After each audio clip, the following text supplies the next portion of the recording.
Irmãos, a graça e a paz do nosso Senhor Jesus Cristo a todos, amém?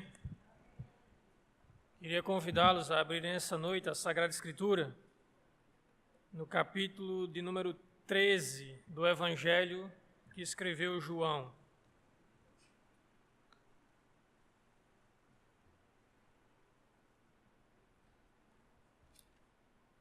Evangelho de João, capítulo 13, do versículo 1 ao versículo de número 17.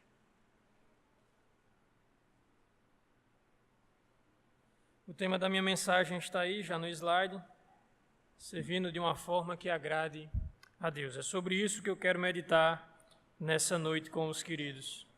Evangelho de João, capítulo 13, a partir do versículo 1, diz assim a Sagrada Escritura. Antes da festa da Páscoa, sabendo Jesus que havia chegado a hora de passar deste mundo para o Pai, e tendo amado os seus que estavam no mundo, amou-os até o fim.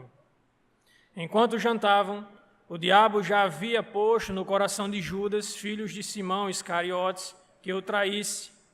Sabendo que o Pai lhe entregara tudo nas mãos e que viera de Deus e para Deus estava voltando, Jesus levantou-se da mesa, tirou o manto e, pegando uma toalha, colocou em volta da cintura.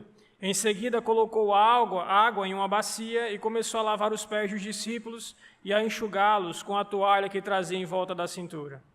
Aproximando-se de Simão Pedro, este lhe disse, Senhor, tu lavarás os meus pés? Jesus lhe respondeu, agora não compreendes o que eu faço, mas depois entenderás. Respondeu-lhe Pedro, nunca lavarás os meus pés. Disse-lhe Jesus, se eu não te lavar, não terás parte comigo. Então Simão Pedro lhe disse, Senhor, não somente lave os pés, mas também as mãos e a cabeça. Jesus lhe respondeu, quem já se banhou precisa lavar apenas os pés, pois no mais está todo limpo. Vós estáis limpos, mas não todos.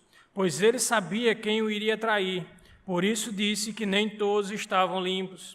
Tendo-lhes lavado os pés, tomou o manto, voltou a sentar-se à mesa e perguntou-lhes, entendeis o que eu fiz? Vós me chamais de mestre e senhor, e fazeis bens porque eu sou. Se eu, sendo mestre e senhor, lavei os vossos pés, também deveis lavar os pés uns dos outros, pois eu vos dei o exemplo, para que façais também o mesmo. Em verdade vos digo, o escravo não é maior do que o seu senhor, e nem o mensageiro é maior do que aquele que o enviou. Se de fato sabeis essas coisas, sereis bem-aventurados se as praticardes. Amém, meus queridos. Meus irmãos, no Evangelho, não que João escreveu, mas que Mateus escreveu, no capítulo 20, versículo 28, Jesus ele traz uma palavra muito importante e que traz luz sobre esse tema e traz luz sobre o texto que iremos meditar nessa noite. No capítulo 20 de Mateus, versículo de número 28, a parte A, Jesus diz o seguinte, eu não vim para ser servido, mas para servir. E esse mesmo Cristo, por meio do Espírito Santo dele, ele capacita a igreja com muitos dons, com muitos talentos e muitas capacidades, para que essa mesma igreja também possa servir a Deus e ao próximo, enquanto a igreja está nesse mundo. Nós sabemos que a igreja não pertence a esse mundo, mas ela é enviada ao mundo com o objetivo de servir a Deus e servir as pessoas enquanto a igreja está nesse mundo. E é interessante que Cristo, por meio do seu Espírito Santo, como nós vemos nas listas de Efésios 4 e 1 Coríntios 12, ele capacita as pessoas com muitos dons para servir. Por exemplo, aquelas pessoas que têm uma inteligência financeira, uma capacidade de gerar, de fazer as coisas acontecerem, de prosperar em seus comércios. Quando Jesus chama e salva essa pessoa e insere ela dentro da igreja, ele dá também junto com isso a capacidade de contribuir, o dom de contribuir para com a obra de Deus. Deus chama pessoas que têm uma mentalidade e uma inteligência extraordinária. E quando ele chama para a igreja, ele dá a essa pessoa a capacidade, o dom de ensinar. Pessoas que são muito sábias e aprenderam com o tempo e atingiram maturidade. Quando Cristo traz essas pessoas para dentro da igreja, Ele dá a essas pessoas o dom de aconselhar ou o dom de liderar. Ele sempre vai fazendo com que as pessoas sejam capacitadas na igreja para servir. E quando nós olhamos para esse texto, meus irmãos, eu lembro de uma frase que o irmão Wilton gosta muito de repetir, infelizmente. Assim como o irmão Wilton, a minha cabeça já não é tão boa, e eu não lembro o autor, mas a frase diz o seguinte: aquele que não vive para servir, não serve para viver. E ninguém melhor do que o próprio Cristo para exemplificar isso. Eu não vim para ser servido, eu vim para servir. E quando nós chegamos no verso 15 do nosso texto, nós encontramos a base de tudo que eu vou dizer aqui. No verso 15 ele diz: eu vos dei um exemplo para que vocês vão e façam também.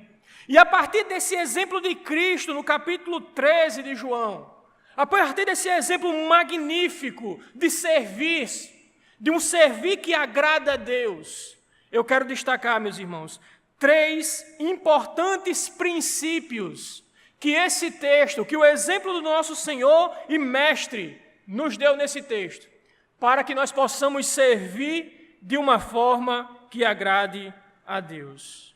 Em primeiro lugar, para que você possa servir de uma forma que agrade a Deus, é necessário que você sirva com amor. Eu quero que vocês atentem comigo o versículo 1. Ele é importante. O texto diz: antes da festa da Páscoa, Jesus está sabendo que havia chegado a sua hora de passar deste mundo para o Pai. O que significa esse texto? O que é que Jesus está querendo aqui nos ensinar? O que é que João quer nos ensinar? Jesus ele passa desse mundo para o Pai de que forma? Ele é preso no jardim do Getsêmani, ele é açoitado, ele é humilhado, ele é mutilado em uma cruz e então ele morre, depois ressuscita e passa para o Pai. Mas até a chegada do Pai, a situação que Cristo vai enfrentar é de uma agonia e de um sofrimento jamais imaginado pelo ser humano.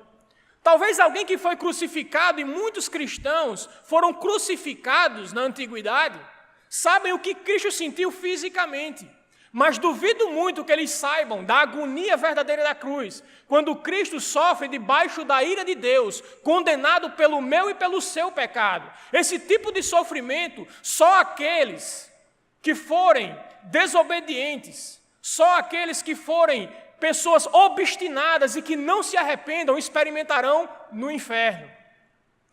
Aqueles que não se rendem a Cristo, aqueles que não abandonam o caminho de pecado e se voltam para Cristo, saberão o sofrimento espiritual que Cristo sofreu naquela cruz. E mesmo Jesus sabendo de todo esse sofrimento que ele vai enfrentar, ele sabe, meus irmãos, ele sabe que Judas vai o trair. O texto diz no verso 11 que ele sabia quem iria o trair. Jesus sabia que Pedro iria o negar. Jesus sabia que todos os seus discípulos, por um, iria o abandonar, deixando ele sozinho na mão dos seus algozes. Ele sabia disso. Mas o que eu acho mais interessante é que Jesus não chuta o balde. Jesus não diz o seguinte: os meus discípulos que passaram 3 anos e meio comigo, eu ensinando, vendo o meu poder, vendo o que eu posso fazer, vou me abandonar. Por que eu preciso ficar aqui e continuar servindo a esses homens como um cordeiro pelo pecado deles? Eu posso muito bem ir para o céu e deixar que eles morram aqui debaixo da ira de Deus. Mas interessante é que Jesus não faz isso. O texto diz que, tendo amado os seus, amou-os até o fim. Jesus, ele serviu como um cordeiro, como um exemplo de serviço, como um exemplo de quem sofre, como o texto que a irmã Suame leu aqui de Pedro, nos deixando um exemplo de sofrimento. Ele sofreu, ele sustentou todo esse serviço que ele veio fazer em nosso favor, em favor do mundo, porque o que motivava Jesus era o amor. tendo amado os seus, amou até o fim. Até o fim, ou seja, até aquela cruz, ele não desiste, ele continua amando. E mesmo hoje ele continua nos servindo, não mais como um sacrifício pelo pecado, mas como um intercessor à destra de Deus. E você hoje só está de pé aqui nessa igreja, agradeça a intercessão que Cristo faz por você diariamente. Você se esquece de orar antes de dormir, mas Cristo não esquece de colocar você nas orações dele. E é as orações dele que sustentam a sua vida. É as orações dele que protegem você das ciladas de Satanás. E por que é que ele continua servindo a mim e a você como intercessor? Porque nos ama. Por que que ele não desiste de nós quando nós pecamos? Porque ele nos ama. E esse é um pilar do verdadeiro serviço. Precisamos servir por amor, porque Cristo serve por amor. Na carta que Paulo escreve, meus irmãos, em 1 Coríntios, no capítulo 13, no verso 1 ao verso 4, há uma palavra esmagadora para quem quer servir. O texto diz: ainda que eu falasse a língua dos homens e dos anjos, se não tiver amor, serei como um sino que ressoa ou como um prato que retine. Ainda que eu tenha o dom de profecia, saiba todos os mistérios e todo o conhecimento, e tenha uma fé capaz de mover montanhas, se eu não tiver amor, nada serei. Ainda que eu dê aos pobres tudo o que eu possuo, e entregue o meu corpo para ser queimado, se não tiver amor, nada disso valerá. Você pode ser o homem mais sábio do mundo, mas se você não é motivado pelo amor a servir, o seu serviço não agrada a Deus. Você pode ser um excelente pregador, você pode ser alguém que contribui de forma generosa e copiosa financeiramente com a igreja, mas se não for o amor que motivou você a fazer tal coisa, o Senhor não se agrada do seu serviço. Nós agradamos ao Senhor, nós servimos a Ele de uma forma que o agrade, quando nós fazemos o que fazemos por Ele, motivado pelo amor que Ele derramou em nossos corações de forma abundante por meio do Espírito Santo que em nós habita. Sem amor, não há como servir a Deus verdadeiramente. E quando eu olho para esse texto, eu aprendo preciosas aplicações para nossas vidas. Primeiro, é o amor, meus irmãos, que nos dá a capacidade de servir mesmo nos momentos mais difíceis da nossa caminhada cristã. Jesus sabe do sofrimento que vai enfrentar. Ele sabe disso. Mas o que é que ele faz? Ele continua servindo. Ele ignora o seu sofrimento e a sua dor para continuar servindo aqueles que estavam à sua volta. Sabe por que ele conseguiu isso? Porque era o amor que o motivava. Nós, às vezes, queremos servir, nós queremos ajudar, queremos fazer alguma coisa na igreja quando tudo está bem. Quando as coisas estão ruins para o nosso lado, a gente quer ser paparicado. A gente quer que os outros venham nos servir. Mas Jesus aqui prova que se você tem um verdadeiro amor dentro do seu coração, você vai continuar servindo, não importa a situação de dificuldade que você esteja enfrentando, porque o que motiva você a servir não é você estar bem de vida, não é estar tudo certo com a sua vida, mas é um amor que Cristo derramou em seu coração, e você quer servir porque você sabe que Ele se agrada disso, e você é capaz de mover mundos e fundos por isso, por causa do amor que de forma graciosa modificou o seu coração e deu a você um novo significado. Você não serve as pessoas para se aproveitar delas. Você serve as pessoas não porque elas podem lhe dar alguma coisa, mas você serve porque você as ama, com o mesmo amor que Cristo tem por elas, porque esse amor foi derramado em seu coração, meus irmãos, pelo dom gracioso de Cristo. Mas também nós aprendemos, meus irmãos, que é o amor que nos capacita a servir até mesmo aqueles que nos fazem mal. Olha o verso de número 11 do texto. Pois ele sabia quem o iria trair. Jesus sabia que Judas iria o trair. Jesus sabia que Pedro iria o negar. Jesus sabia que os discípulos o iriam abandonar sozinho. O que é que ele faz? Continua servindo. E por que ele consegue servir a quem faria o mal com ele? Por causa do amor. É o amor que nos faz servir, meus irmãos, até aquele que nos odeiam. Já contaram aqui uma história, eu acho que essa foi o pastor Wellington. Tinha 2 vizinhos, um crente e um descrente.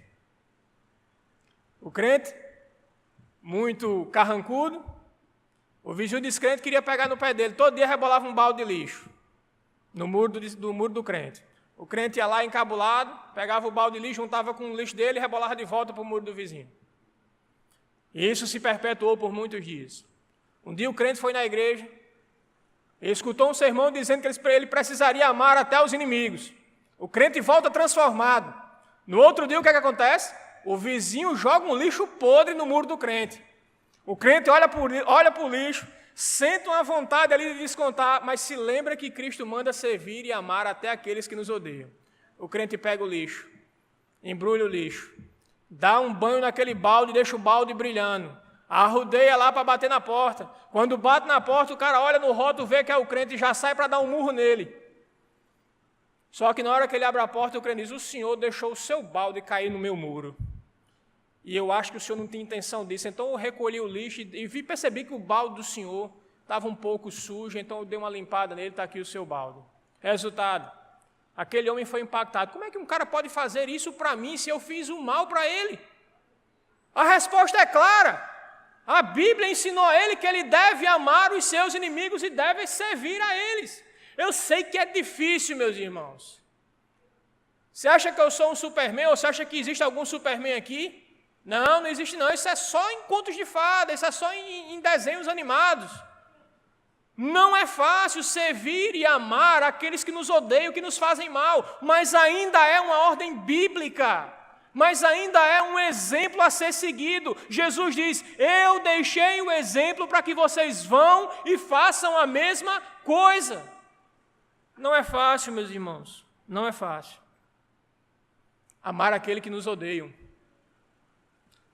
Mas Jesus nos deixa isso. Mas também aprendemos, meus irmãos, que o amor nos capacita a servir mesmo quando não recebemos nenhum reconhecimento. Qual foi o reconhecimento que os discípulos Judas e Pedro deu a Jesus? Qual foi o reconhecimento? Abandono, traição, negação. O que é que Jesus faz? Continua servindo. Às vezes, meus irmãos, a ingratidão é uma marca, não era para acontecer, mas a ingratidão também é uma marca de dentro da igreja. E principalmente a gente vê ingratidão para com os líderes, com os pastores, com aquelas pessoas que humildemente servem. Às vezes acontece muito isso. Mas a ingratidão da parte da igreja não deve fazer com que a gente deixe de amar a igreja, deixe de servir a igreja, deixe de buscar o bem da igreja. Não é porque a igreja não reconhece que a gente não deve servir. Tem gente que é o seguinte: rapaz, eu não vou mais fazer isso não. Eu faço, tá aí, essa arruma de coisa aí, eu faço, mas ninguém me reconhece. Ninguém chega aqui e dê nem um obrigado. Jesus não esperou receber um obrigado dos discípulos para servir. Jesus não esperou o reconhecimento, ele continuou servindo. Meus irmãos, pensem, meus irmãos, eu sei que há casais, marido e mulher, namorados, dentro da igreja, que muitas vezes dão o sangue pelo cônjuge ou pelo namorado. E o que ele recebe em troca? Patada. A filha dá o sangue pela casa, ou o pai dá o sangue pela casa, ou a mãe dá o sangue. Sempre tem um que se sacrifica e recebe o quê? Patada. Mas se você realmente ama, se você realmente entendeu o amor que Cristo derramou no seu coração e a forma como Cristo quer que você sirva nesse mundo, você vai continuar servindo apesar do reconhecimento. Você vai continuar pregando para uma pessoa ou para 10. Você vai continuar, meus irmãos, servindo, mesmo quando a ingratidão e a falta de reconhecimento baterem à sua porta. Amém? Em primeiro lugar, para servirmos de uma forma que agrade a Deus, nós precisamos servir por amor. O motivo maior do nosso serviço é o amor.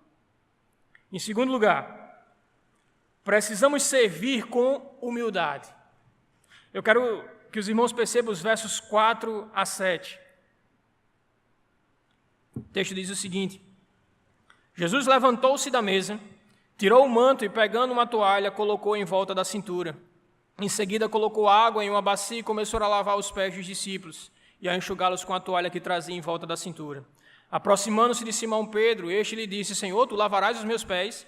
Jesus respondeu: agora não compreendes o que eu faço, mas depois entenderás. Nós precisamos, meus irmãos, servir com amor, sim, mas nós precisamos servir também com humildade. Meus irmãos, o que é que nós temos aqui? Pensem comigo. Nós temos aqui o Criador de todas as coisas. Evangelho de João, no capítulo 1, diz que nada do que foi feito se fez sem o glorioso poder de Jesus Cristo. Ele fez todas as coisas. Ele curou enfermos. Ele ressuscitou mortos. Ele deu ordem à tempestade e a tempestade ficou bem calma. Ele controlou espíritos demoníacos. Ele venceu Satanás. Ele venceu a própria morte. Nós temos aqui o Deus Todo-Poderoso, o Deus que cria todas as coisas, que sustenta todas as coisas e que salva as pessoas. Nós temos aquele que pesa o pó da terra, a areia da terra em balança de precisão. Ele sabe quantos grãos de areia há nas praias da terra. Ele sabe quantas estrelas há no céu. Isaías diz que ele chama as estrelas pelo próprio nome. Nós temos aqui alguém que tem uma sabedoria maior do que Salomão. Ele conhece todos os mistérios. Ele conhece os desenvolvimentos tecnológicos do nosso tempo e conhecerá o do tempo futuro. Ele não está limitado mais a tempo. Nós temos aqui o Deus Todo-Poderoso e ele vem à terra e o que ele faz? Ele pega um balde com água, ele pega uma toalha e vai limpar os pés das suas criaturas. Meus irmãos, na cultura judaica, deixe-me dizer uma coisa a vocês. Na cultura judaica, o escravo que ficava na casa para limpar os pés era o trabalho mais humilhante que existia naquela cultura. Era tão humilhante que se você tivesse um escravo judeu sendo da mesma raça, ou seja, se você tivesse um escravo judeu, esse escravo não poderia ser aquele que lavava os pés. Porque para o judeu era algo humilhante. E sabe por que Pedro diz: o Senhor vai lavar os meus pés? Negativo. O Senhor não vai lavar os meus pés. Sabe por que Pedro olha para Jesus e diz: o Senhor vai lavar os meus pés? Sabe por que ele diz isso? Porque se fosse Pedro no lugar de Jesus, Pedro não lavava os pés de ninguém. Porque Pedro e os outros discípulos eram soberbos. Estava todo mundo reunido ali. Jesus era o único, por causa da sua dignidade, por causa da sua pessoa, da sua importância. Jesus não era nem para pegar naquele balde. Era para todo mundo lavar os pés de Jesus e beijar os pés de Jesus como aquela mulher pecadora. Mas aqui os discípulos botam para fora o que eles realmente são. Eu não sei se vocês se lembram, mas no contexto dos evangelhos, eles estavam brigando anteriormente, perguntando quem seria o maior no reino dos céus. Eles estavam preocupados em serem vistos, em serem os maiores no reino dos céus. E aí você acha que eles iriam lavar os pés aqui uns dos outros? Negativo. Eram soberbos demais, mas Cristo vem, mesmo com toda a sua glória e majestade, e nos dá um grande exemplo. Servir de uma forma que agrade a Deus, é necessário que nós sirvamos, meus irmãos, com humildade. E aqui, nós temos um conceito bem diferente do conceito do mundo. Qual é o conceito do mundo? O conceito do mundo é que o menor serve ao maior.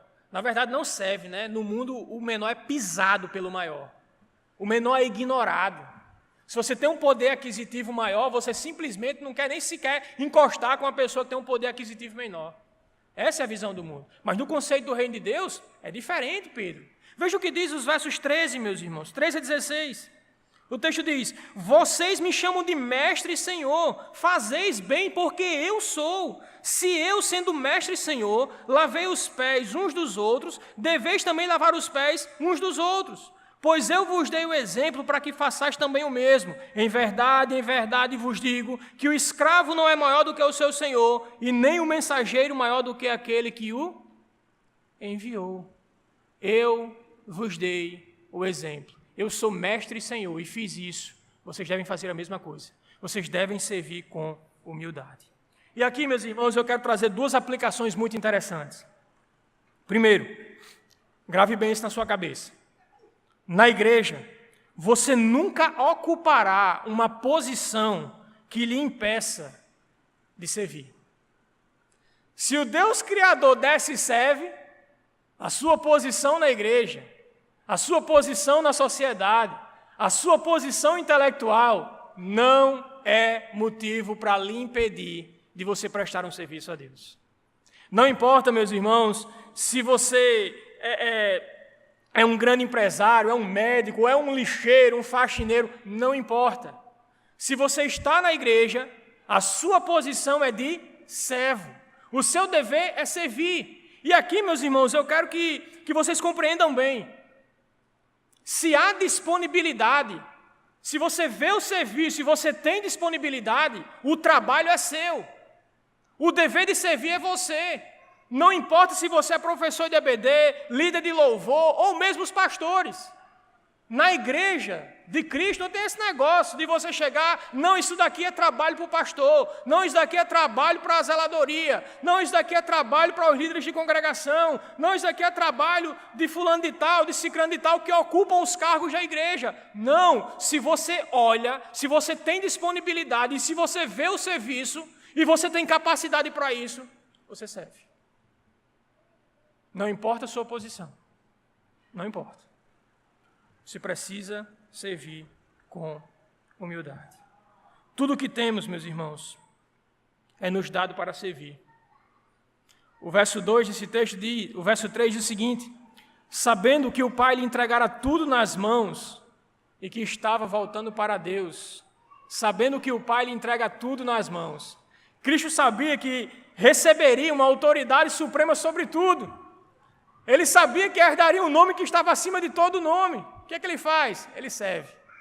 E às vezes a gente tem um talento a mais, tem um poder aquisitivo a mais, tem uma capacidade intelectual a mais, e a gente já se acha o último biscoito do pacote. Aqui nós temos alguém que poderia se orgulhar, mas serve humildemente. Quando nós reconhecemos, meus irmãos, que tudo que a gente tem é fruto da graça e que nada foi conseguido pelas nossas próprias forças, que tudo foi Deus que abençoou e que nos deu, isso nos mantém humildes, isso nos mantém em nosso lugar, porque tudo que temos, tudo que somos, tudo que recebemos é nos dado para servir. Mas também, meus irmãos, servir não é ocupar um cargo eclesiástico. Talvez alguém já tenha perguntado: eu queria servir na igreja, mas todos os cargos estão ocupados. Talvez vocês já tenham pensado nisso, né? Não, eu queria trabalhar na igreja, eu queria trabalhar na obra de Deus, mas todos os cargos estão ocupados. Será possível que não tem um senhor de idade que esteja passando por dificuldades e que você possa ir lá trazer uma palavra de conforto? Ninguém da igreja batista está doente, que você não possa fazer uma visita e trazer uma mensagem de conforto? Ninguém que você conhece do seu círculo de amigos não está passando necessidade, que você não possa criar um grupo de WhatsApp e começar a juntar alimento, a fazer uma cesta básica e doar? Será possível que você não sabe de ninguém que esteja precisando de ajuda à sua volta? Será que todos aqui na Igreja Batista ou fora da igreja que vocês conhecem estão todos muito bem de vidas, obrigado, que não precisam de nada? Porque servir é isso. É você fazer as coisas, é você cumprir a missão que Deus lhe deu aqui na terra. Para quem quer realmente servir, meus irmãos, não vai faltar oportunidade. O que você precisa ter é humildade.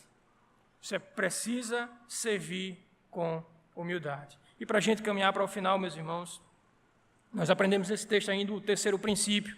Primeiro, nós precisamos servir com amor. Segundo, nós precisamos servir com humildade. Mas para servir de uma forma que agrada a Deus, nós precisamos também servir com santidade. Quero que vocês percebam os versos de número 8 até o verso de número 11. Respondeu-lhe Pedro: nunca lavarás os meus pés.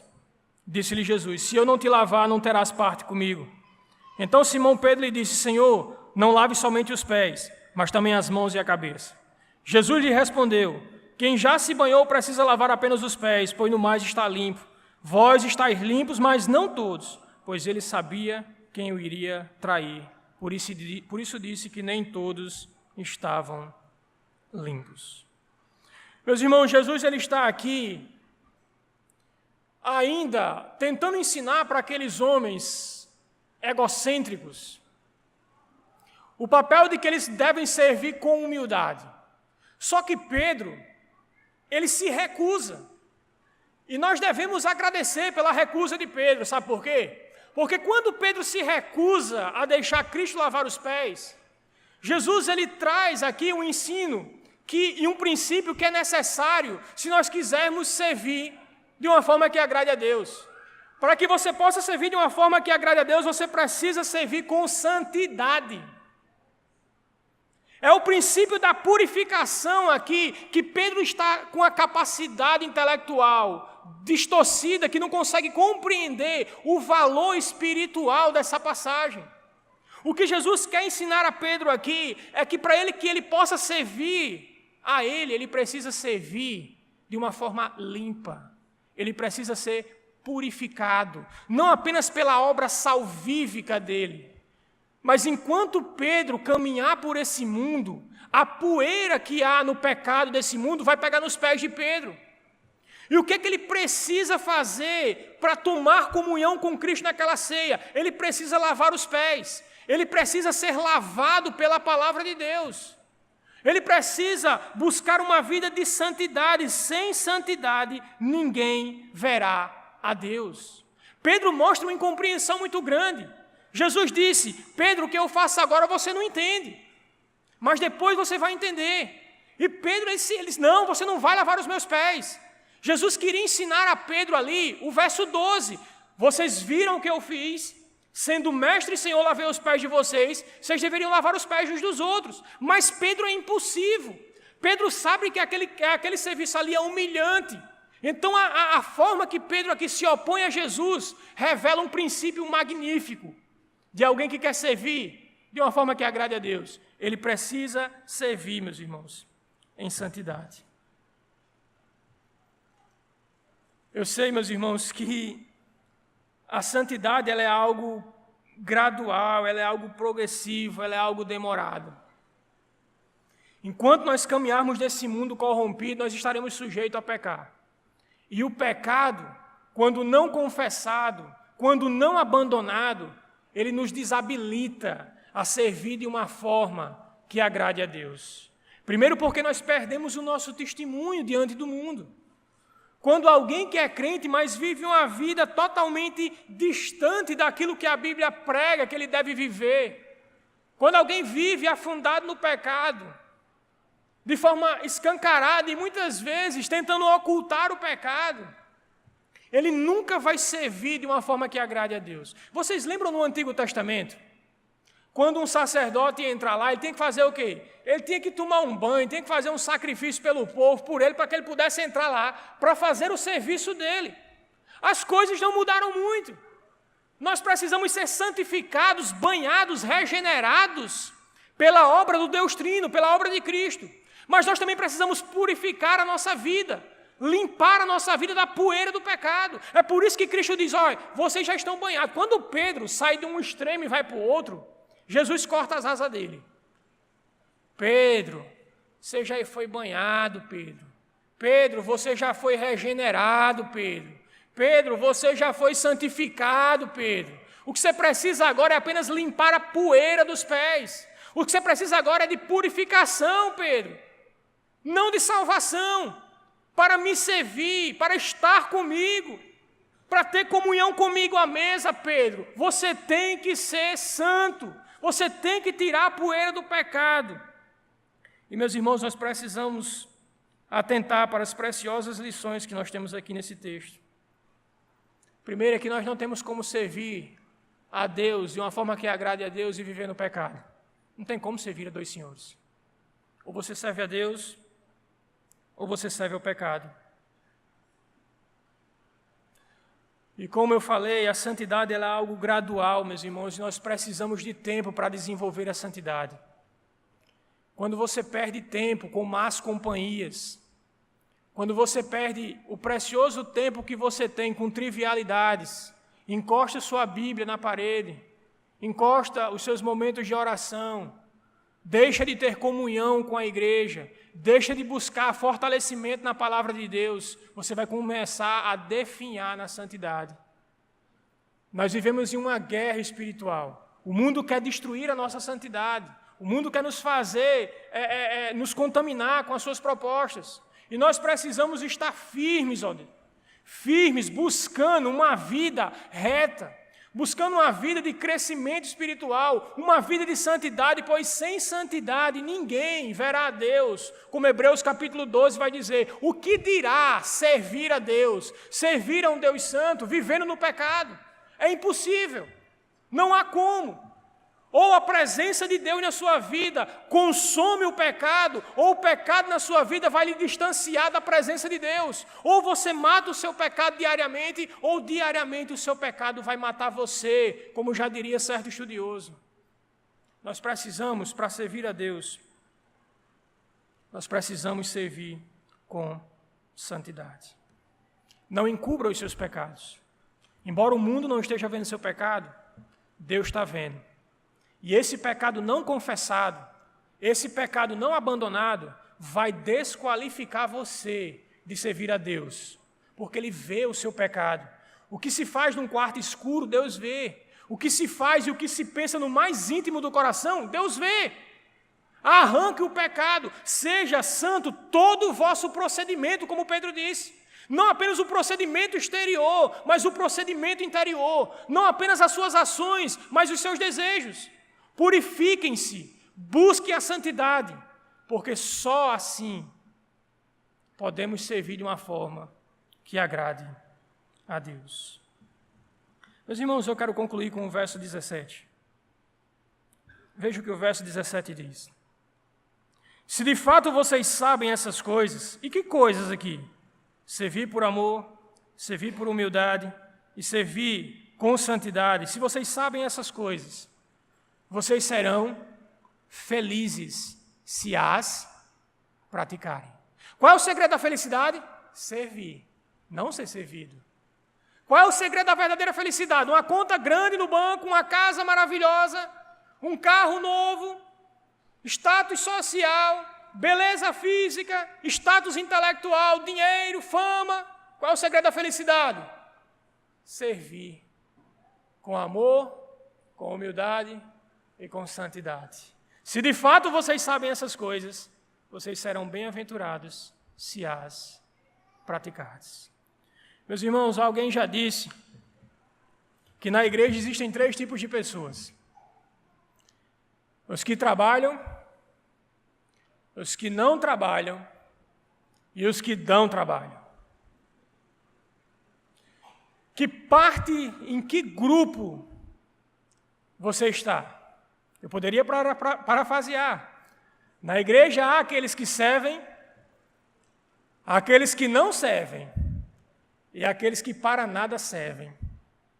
Em qual grupo nós queremos estar? Que a gente possa apresentar um serviço que agrade a Deus. Eu agradeço a oportunidade em nome de Jesus. Amém.